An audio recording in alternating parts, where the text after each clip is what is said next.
look right here? Wherever. Dude, I feel weird looking at the camera. How's things going with the team? Like we saw you riding on your 4th day back or something. So it's probably come a long way since then. It's been a few weeks. Yeah, so far this season's come a long way for me personally, just because of the injuries and new bike. I hopped on it. It didn't exactly feel how I remembered. The forks were way soft. They had some new updated parts there, and I don't know. I think because I couldn't hold on really good with my elbows, that I had to really rely on my legs at first, and I think it kind of taught me some good habits and some technique that I've never really thought of, because I could get away with my upper body kind of muscling some stuff. So needless to say, I've come a long way in a short period of time, and I feel really good right now. I feel like I'm back to where I was previous to the injury, but I need to be a little further. I need to get some speed and you know, to be competitive this year. I think it's going to be gnarlier than ever. You know, minus Trey. I was really bummed about Trey getting hurt, but there's going to be a lot of guys that are healthy, ready to go, and feel like they have a lot to prove, and that's a dangerous situation for a lot of people, and it's going to be competitive, and I feel like I need all the time I can, and I've been really appreciative that I did have an off season with this injury, because I needed it to kind of get to the next level. And working with a new team too, you know, there's so many new things for me, but working with Larry has been a really good thing for me, because it's almost like I have a coach at the track. And in previous years, especially when I rode for Honda, you kind of like unload your bike and you're on your own from the riding standpoint, because Kehoe's really busy. That's his job, is to make sure, you know, to manage the team obviously, and he's in Torrance and the test track's in Corona, and that's a long way away, so you see him, you know, once a week when you're testing, and you're kind of new. So I hired Nathan Ramsey one year, just a little bit. I mean, he was busy with other clients as well, but I really benefited from somebody that could help me with the technique, and that's where Larry is awesome for me. He goes with me every day, and he can pick out little things like looking ahead or little technique things with my feet and stuff like that. So I've benefited from that. I think that's accelerated my pace as I've been off the bike and getting back going again. It really helped me get me back up to speed. I had chances to make it taller. How about that? How about that? Target. Nice. Target, you can get everything. You can't walk into Target without spending $200 either. Oh. You can drink your coffee. Oh, so I thought it was kind of unfair when people saw that video and were like, dude, he needs to pick up his work speed. I was like, it's his first day back on a supercross. Yeah. I'll be the first one to admit, I mean, I wasn't fast at first, but I didn't want to be dumb and stupid and KO myself too. And I had to be respectful of my body. It seems, yeah, I came back early from my elbows, but I wanted to be back on the bike, have a good feeling of the people around me. And I think if I would have just sat on the couch and waited and sat in Texas for a while, I'd have been really out of touch going into Anaheim. And I think we managed it really well, and obviously I wasn't going very fast at first. And trust me, of all people, like, I was the most frustrated, because, you know, in your mind as a racer, you feel like, hey, you know what it feels like to ride. You know you can do it, but then there's something holding you back. You feel dorky. I don't know. It just bugs you. So, and especially being around new people, like Larry was like my new guy. You want to like pin it for him, and you can't. You just feel pathetic. But he was really cool about it, and really knowledgeable and smart and mature to like, hey, pump your brakes, don't rush it. You know, you don't get points till Anaheim won. Larry's cool. He's been around a long time, and he's realistic about that. Yeah. I thought Larry would be more crazy, like more serious, and I always see him at the races. He was like, yeah. And he says he used to be or whatever, and like he's mellowed out a little bit. He realized some things or something. He says that, but I think it's more just getting to know him, and that's for everybody. You always have an opinion of somebody from the outside looking on in, and you don't know somebody until you meet them and kind of hang out and you know, do your deal. So I've been pumped to work with Larry so far, and obviously I knew Jeremy a lot from testing at Honda, and he's way cool. He's always been my hero and a great guy, and he's a little more busy with some things off the track, so I don't see him as much as Larry, but two cool, really cool guys. How much does Jer help you with like technique? Obviously, if there's anyone that's going to be Supercross pointed, it's him, right? Yeah. Honestly, Jeremy doesn't help you that much unless you ask for it, and I think he's really visual and looks at everything from the big picture. And you know, if there's a time or place, he'll say something, and he's not one to force something down your throat. You know, like, hey, you got to do this, or he's way cool like that from that standpoint. If you want help, you can ask him, and he'll give you his opinion. And Larry is one that he was like yesterday. I might not be able to tell you how to do everything, but I can tell you how not to do it. You know, it's like he's been there, he's seen a lot of things, and I benefit most from him right now because he sees me day in, day out, and he's seen my progress and kind of knows where I stand and my goals and where I want to be. So Yeah. mostly him right now. So how different is the current bike from the works on the last road? The new bike that I'm on isn't much different.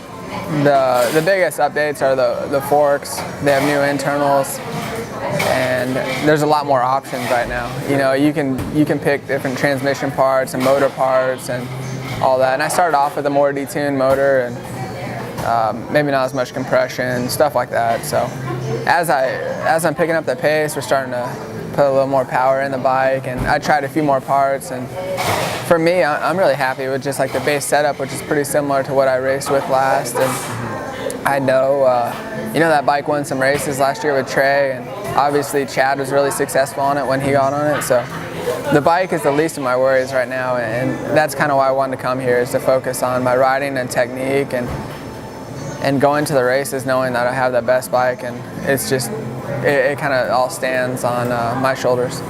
How does it compare going to the races and knowing you have the baddest bike to going to the races and having a bike that's not as fast as the other bike? Yeah, last year, I don't know if my bike was as fast as everybody else's, but mentally, there were some situations that were hard for me, and you try to tell yourself and stay strong mentally as much as you can, but after a while it nags on you, and I struggled with that. And I felt like Supercross, I did a really good job, and so did the team, because they kept improving that bike and never gave up. And when you surround yourself around people like that, you know, you have no choice. I mean, you want to keep improving and keep getting better. So it didn't really hit me, that mentality. It didn't really mess with my head until outdoors. And then I was like, I started riding a 450 again a little bit here and there, and that's when I kind of realized, I was like, man, it was tough, you know. So, but you know, I really enjoyed it for what it was, and it makes me appreciate what I have right now. And that's not saying their bikes were bad, it just wasn't, it didn't suit my style. And I think, you know, that's kind of one of the decisions that I made last year, is I really wanted to get on a good bike, whether, I just didn't want to ride the 350 because it messed with my head. So it wasn't for me, and it works for other people, but not me. So talk about your injury a little bit. What is 2 broken elbows like? I mean, was it the top of the arm bone, or the bottom of the humerus that you broke? Or? Yeah, basically, I'll show you, but I broke both my elbows in this. I broke my wrist too. I didn't even care about that at the time. But this is my worst one. You can see where they kind of went in. They're a little swollen still. I rode the most I have in a week, 5 days. But basically the bones, how they come up, they broke on top, and so they had to screw them back together. Yeah. And how did you fall on the ground like this? So you landed on your elbows like that? Yeah. I came over in a dirty endo, like almost like a front flip type deal. And I nose picked a tabletop and just piled into it on off, and yeah. Were you like tucking like Yeah, basically I had no choice, but I was going over, so I just went like this and slammed into the face. And you know how it is when you hit the ground, your head's all, I was seeing lines, and you just don't feel right. And when I kind of came to, I was like, okay. I thought I had compartment syndrome on my arms because my muscles totally went away. And I knew my wrist was broken because it had a big lump, but I was freaking out about my arms. I knew something wasn't right, and that's a bad feeling. But just when I found out it was my elbows, it was kind of like a sigh of relief, but also I knew it was going to be a long-term deal. So. So when they pinned it and everything, were you like bent or were you straight? Yeah, I walked around like a robot. Like so you're in cast like bent? Yeah, couldn't eat, couldn't go to the bathroom. couldn't do nothing. So You can't feed yourself like that, huh? no, you can't do anything, and it's frustrating, you know. It's like we have 2 kids at home, and then my wife's already wide open and stressed with them, and then another one with me, and plus I was grumpy and in pain, and you know how it is. So it's cool that I'm lucky I have a good wife that's into moto. She's broke both of her wrists before at Mammoth. Is your mic on the jacket?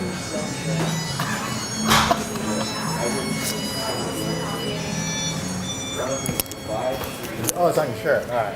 Dude, I'm good. You can't hear me? I don't know. I just thought it might be on. Come on, man. You're letting your people down. You're supposed to be like technically advanced. It's early, dude. Yeah, it is early. So, that injury though, that's be so gnarly if you're like a single guy. Oh yeah, you'd be screwed. You'd be like asking your homies like, hey, Hey, can you come feed bust out the power. No, who cares about the food? That'd be the easy part. Who's gonna wipe your butt, dude? Power washer? Break out the air filter washing gloves, you know, like the solvent gloves. I don't know. So what was the healing process like? You were in cast for a while? No cast, just like splints, and you'd wrap them up, and they didn't want to do splints because it swells, and it's such a joint, you know, you can move in so many different directions. Yeah. That's not good for it to sit, I don't think, but. How bad is the pain in something like that as compared to other injuries you have? It's been, the pain wasn't so bad, but the rehab after that, getting it going again, it hurt. It was probably the hardest, it is the hardest injury I've ever come back from. Yeah. And I'm just happy that I'm at, you know, where I've come this far. And the hardest part when I started riding was the extension, especially going through whoops. Like if I dropped my front end and it went past where they were straight, oh, it would light up and stuff like that. So I'd be tentative and be really perfect in a lot of places, and I couldn't really hang it out. And now I can hang it out a little more. I can drop the front and get away with some stuff and start to push it. So that's why I feel like I'm back to where I was before, and I feel really good. But I know I need some time to work on some speed, but it was tough. I've done my ACL, which was just long. It wasn't that hard. Yeah. But I tried a wrist brace for my wrist because I was thinking, oh yeah, I'm gonna need that. Yeah. And I did, but it put so much pressure on my elbows that it made it worse. So elbows were bad. Don't want to do that one again. More arm pump? I tried. No. I think you just get on. Dude, when you're uncomfortable, you get arm pump. It's not like the injury makes it worse or better or anything. So we're here and it's raining. On the way here, we pulled up. We were talking about the rain, and Dahmer says, how come Short doesn't go to the hills? I'm like, dude, Short is a beast in the hills. I think for as much bagging on you as Kenny does about being the candlestick guy, you need to take him out to Beaumont and show him what you got. Dude, I love it. You gotta understand, like, I love riding wherever, and I think the older I got, the more concentrated I've got on racing, and I don't quite have that. Let's just load up and go to the hills. But I'd rather go trail riding or ride in the mountains, stuff like that. But I don't know. I love to ride. When I see it rain, you know, it makes me think of that stuff. And I'm like anybody else, man. It doesn't matter if I'm at a supercross, a motocross track, if I'm at my home in Texas riding on the farm, I love it. Like when it rains at the farm, that's the best for me. It's better than going to Beaumont. So we make all these loops and we have these play jumps and ramp, and you just make it like a 10-minute loop and it's like paradise. So when I get done getting paid, when somebody quits sending me a check to go ride, I'm going all over the place. I'm like loading up, going to Colorado to the mountains. Like Gothic Jay, he's in Morocco or somewhere riding with our buddies from Honda Sweden. I want to do stuff like that. Yeah. And check it out. I want to try Enduro cross, some trials bikes. Enduro cross. Yeah, anything. Did you see Elizabeth Bash falling her head? Oh yeah, it was dirty. Bash is crazy. But getting back to that. But Kenny, You got big skills in the hills. Yeah, dude, I don't know. I just like to ride. It's not like I have big skills or like I try to go. I just like to go. Some big stuff in the hills. Yeah. Sideways, flat. Yeah. Hey, okay, so it's supposed to rain today and tomorrow? Yep. We say we go to Beaumont with Kenny on Wednesday? Okay, yeah, this is what I also was gonna do. Yeah, I would love to go. I think he's flying home, whatever. But Larry wouldn't even let me do day in the dirt, dude. How am I gonna go to the hills? And I only have one bike. That's the other problem. I bought a bike in Texas. I don't want to buy a bike in California. And I have one good bike. All of our test bike, I think. Yeah? Go rob it from somebody? So, Texas, California, I was thinking about your spread in Texas, how massive it is and everything, and then here in California, you're just like the rest of us in a track house. I mean, yeah. Is it hard to go from your ranch in Texas to come spend time in California, or is it a necessary evil? I love it when I come here to California because my sister lives here. She's married to Ryan Morris. We have a ton of friends. Our neighbors are way cool. I would say they're old, but they'd punch me in the face by saying that, but they're way cool. It's fun. We have like ping pong tournaments sometimes, and all my young friends that moto and ride, I'm thinking they're gonna stay late and party and let loose. They're gone at like 10 o'clock, and my old neighbors, they're there drinking wine till like 12:30, and one time they started playing quarters. I didn't even know what quarters was. And I'm sitting on the couch like, are you serious? It's like time to go to bed. But so it's fun for us because we have two different worlds. One here, and all of our friends, then we go back to Texas, and it's really peaceful. The lifestyle is totally different, and it's cool for our kids too, because you know they grow up around the chickens and the animals and everything, and then they come out here and there's tons of kids to play with. We have a park to go to, everything. So it's way cool to have that right now and this time in our lives and stuff like that. Is it kind of funny as a parent? You probably have to have two mindsets with your kids. Like, oh, we're in Texas, yeah, they can wander around the yard. In California, it's like, oh no, yeah, where's the kids? Yeah, actually, I mean, we live in a cool neighborhood, and there's some other kids there, and they just go run around and play and ride the Strider bikes, and I don't know. It's cool here. I like it. I think it's such a good time of year here in Southern California with the weather and for riding and everything else. So it gets cold at your place, huh? No, it's like here. No, when it snows, it's a big deal. It'd be like snowing here. You got the big spiders there, though. Yeah, that's not fun. Depends on the year. We have hogs now. We haven't had any hogs. Hogs? Yeah, like wild hogs? Yeah, wild hogs. And my father-in-law, Jackie's dad, got a deer feeder, supposedly for my birthday, but I don't know. I wasn't there. But supposedly, there's tons of hogs now, so we're all pumped. Really? Yeah. You gonna try to catch one? Yeah, Jackie goes like hog hunting. She's crazy though, like knife hunting. Oh. She's always shooting something, huh? Yeah, only if they're causing problems, and they're not cute. If a bunny was causing problems, it'd be okay, but anything ugly, lights out. Regulator on the ranch. What are the kids like? Do they like being here, or do they like being on the ranch? Our kids are so young that I don't know if they necessarily like one over the other, but I think.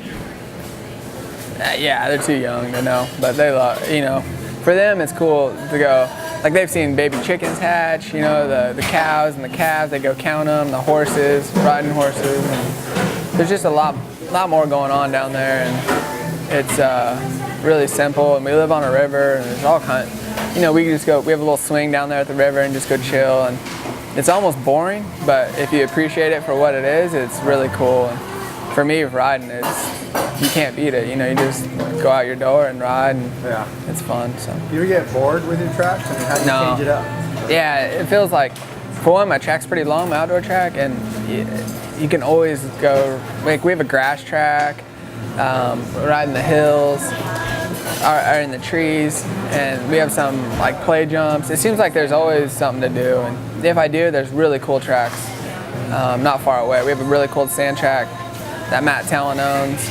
Seiji, he has a cool track. It's gnarly though. It's sandy and whooped out. He has a supercross track, so there's tons of places to ride. ADV's our local track in Austin, and Wednesday nights that place goes off. It's pretty funny. Really? Yeah, we have some friends that go out there, and it's funny. I like to go there every once in a while. So I noticed your trainer Seiji, his Twitter picture is him on a motorcycle. Does he get it done on a dirt bike? No, Seiji does not get it done on a dirt bike, but he loves to ride. So. What else changed for you this year? You're still in the same gear? Yeah. Same boots? Yeah, same everything for me. It's like I always want to surround myself around good people and good products, and with Fly and Western Power Sports. So I've been with those guys forever. I love those guys. They're like family. And same with Alpine Stars. I've always worn their boots. And when I had the choice, after Motor World, you can do your own gear and boots and all that stuff. I wanted good boots, and I switched goggles from Spy to Scott a while ago, and that was because I wanted good race service and a good goggle. It's like man, when you get to a mud race, you don't really realize what you have till you get to a mud race. And with Scott and their products and their service, John Knowles does a good job. And I don't think a lot of people realize that, but none of us really build our goggles, and it's so critical.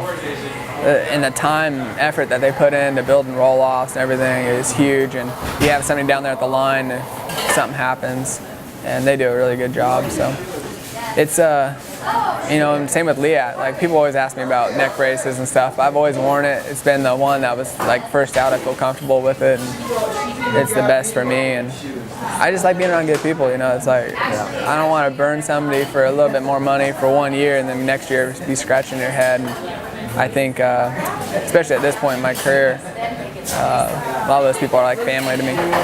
So I watch Knowles sometimes doing this goggle thing. And he talks about who's particular and stuff. I mean, what is your setup?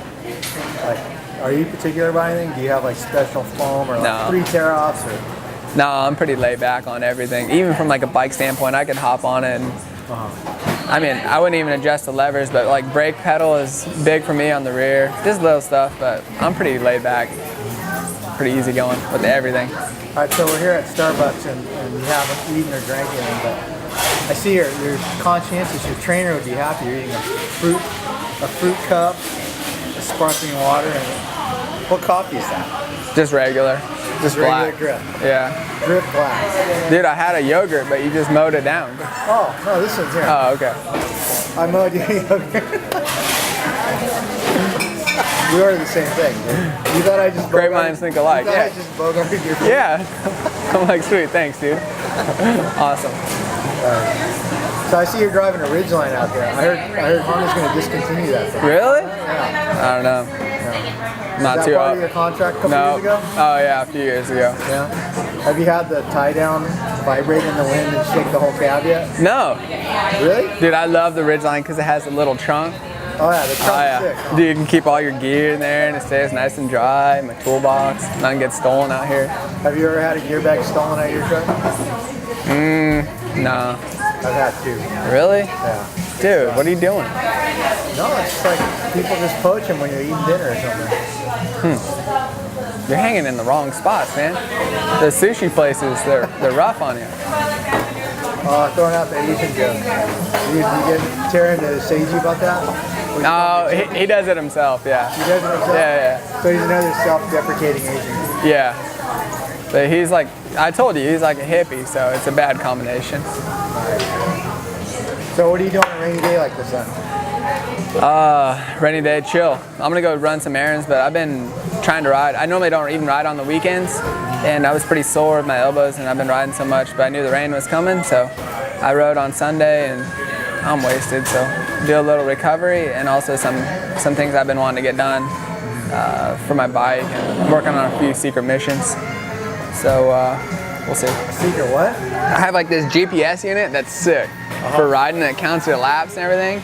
And then Larry has this guy Noel. Noel. We call him Noel. Or they call him Noel.